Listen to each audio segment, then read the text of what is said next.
हल्कू ने आकर स्त्री से कहा, सहना आया है, लाऊं, जो रुपए रखे हैं उसे दे दूं, किसी तरह गला तो छूटे। मुन्नी झाड़ू लगा रही थी, पीछे फिरकर बोली, 3 ही रुपए हैं, दे दोगे तो कम्बल कहां से आवेगा। माघ पूस की रात हार में कैसे कटेगी। उससे कह दो फसल पर दे देंगे, अभी नहीं। हल्कू एक क्षण अनिश्चित दशा में खड़ा रहा। पूस सिर पर आ गया। कंबल के बिना हार में रात को वो किसी तरह सो नहीं सकता। मगर सहना मानेगा नहीं, घुर्कियां जमावेगा, गालियां देगा। बला से जाड़ों में मरेंगे, बला तो सिर से टल जाएगी। यह सोचता हुआ वो अपना भारी भरकम डील लिए हुए, जो उसके नाम को झूठ सिद्ध करता था, स्त्री के समीप आ गया और खुशामद करके बोला, दे दे, गला तो छूटे। कम्बल के लिए कोई दूसरा उपाय सोचूंगा। मुन्नी उसके पास से दूर हट गई और आंखें तरेड़ती हुई बोली, कर चुके दूसरा उपाय, जरा सुनूं तो, कौन सा उपाय करोगे। कोई खैरात दे देगा कम्बल, न जान कितनी बाकी है, जो किसी तरह चुकने ही नहीं आती। मैं कहती हूं, तुम क्यों नहीं खेती छोड़ देते, मर मर काम करो, उपज हो तो बाकी दे दो, चलो छुट्टी हुई। बाकी चुकाने के लिए ही तो हमारा जन्म हुआ है। पेट के लिए मजूरी करो, ऐसी खेती से बाज आएं। मैं रुपए न दूंगी, न दूंगी। हल्कू उदास होकर बोला, तो क्या गाली खाऊं। मुन्नी ने तड़प कर कहा, गाली क्यों देगा, क्या उसका राज है। मगर यह कहने के साथ ही उसकी तनी हुई भौहें ढीली पड़ गईं। हल्कू के उस वाक्य में जो कठोर सत्य था, वो मानो एक भीषण जंतु की भौंती उसे घूर रहा था।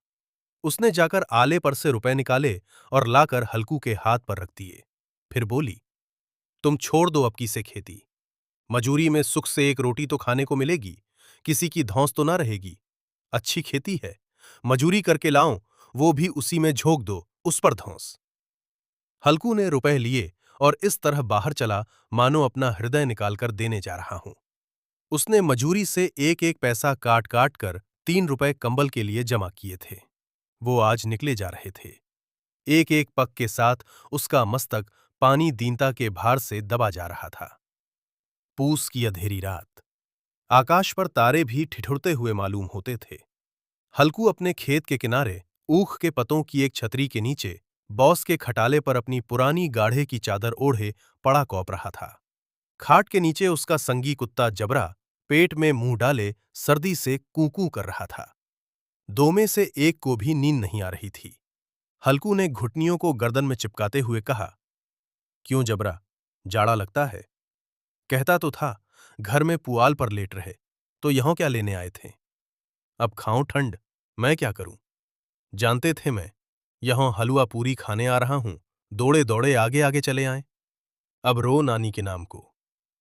जबरा ने पड़े पड़े दुम हिलाई और अपनी कूकू को दीर्घ बनाता हुआ कहा, कल से मत आना मेरे साथ, नहीं तो ठंडे हो जाओगे। यही रांड पछुआ न जाने कहां से बर्फ लिए आ रही हैं। उठूं, फिर एक चिलम भरूं, किसी तरह रात तो कटे। 8 चिलम तो पी चुका। यह खेती का मजा है। और एक भगवान ऐसे पड़े हैं, जिनके पास जाड़ा आए तो गर्मी से घबरा कर भागे। मोटे मोटे गद्दे, लिहाफ, कंबल। मजाल है, जाड़े का गुजर हो जाए। जगदीर की खूबी, मजूरी हम करें, मजा दूसरे लूटें। हल्कू उठा, गड्ढे में से जरा सी आग निकालकर चिलम भरी। जबड़ा भी उठ बैठा। हल्कू ने चिलम पीते हुए कहा, पिएगा चिलम, जाड़ा तो क्या जाता है, हाँ जरा, मन बदल जाता है। जबरा ने उनके मुंह की ओर प्रेम से छलकता हुई आंखों से देखा। हल्कू, आज और जाड़ा खा ले, कल से मैं यहां पुआल बिछा दूंगा, उसी में घुसकर बैठना, तब जाड़ा न लगेगा। जबरा ने अपने पंजों उसकी घुटनियों पर रख दिए और उसके मुंह के पास अपना मुंह ले गया। हल्कू को उसकी गर्म सौस लगी। चिलम पीकर हल्कू फिर लेटा और निश्चय करके लेटा कि चाहे कुछ हो, अब की सो जाऊंगा। पर एक ही क्षण में उसके हृदय में कंपन होने लगा। कभी इस करवट लेटता, कभी उस करवट। पर जाड़ा किसी पिशाच की भौंती उसकी छाती को दबाए हुए था। जब किसी तरह ना रहा गया, उसने जबरा को धीरे से उठाया और उसके सिर को थपथपाकर उसे अपनी गोद में सुला लिया। कुत्ते की देह से जाने कैसी दुर्गंध आ रही थी, पर वो उसे अपनी गोद में चिपटाए हुए ऐसे सुख का अनुभव कर रहा था, जो इधर महीनों से उसे न मिला था। जबरा शायद यह समझ रहा था कि स्वर्ग यहीं है, और हल्कू की पवित्र आत्मा में तो उस कुत्ते के प्रति घृणा की गंध तक न थी। अपने किसी अभिन्न मित्र या भाई को भी वो इतनी ही तत्पर